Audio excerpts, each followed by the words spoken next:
unasema lile ombi. Alafu kuna wengine wakiomba mpaka kama anakuwa anasonya hivi. Wewe nani unamsonya Mungu? Pole naanza kule nyumbani jana, yani mama alipika kachakula kazuri.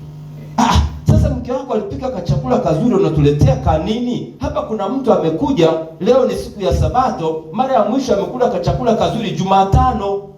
Alhamisi amekunywa uji, Ijumaa amekunywa uji, leo asubuhi hajanywa uji, akirudi nyumbani mchana ndio anakunywa uji. Sio kwa sababu ameshauriwa na daktari, ni kwa sababu mfuko umefanya nini? Umegoma. Sasa kikuu akasoma degree yake ya kwanza, amefanya na degree yake ya pili, anauze. Hayo yanatoka wapi humu? Haya yanatoka wapi?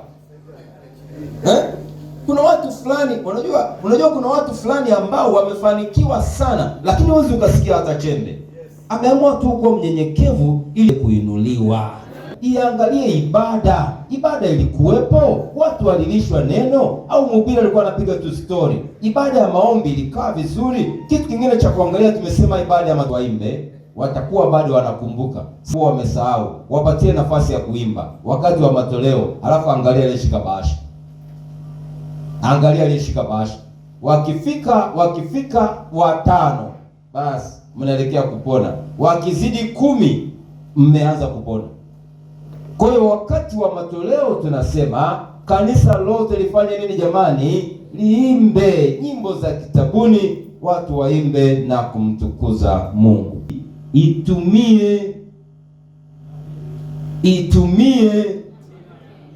Usimpigie simu asiwa matundu kwenye mifuko. Panda mule mboga, panda mule tangawizi. Wachina wanalima viazi kwenye magunia. Lima viazi mwaka mzima kwenye magunia.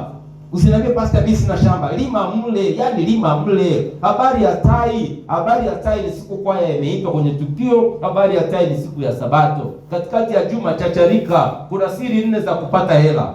Nisikilize vizuri, kama unataka kupata hela, ziko 4, anza kuandika. Ya kwanza,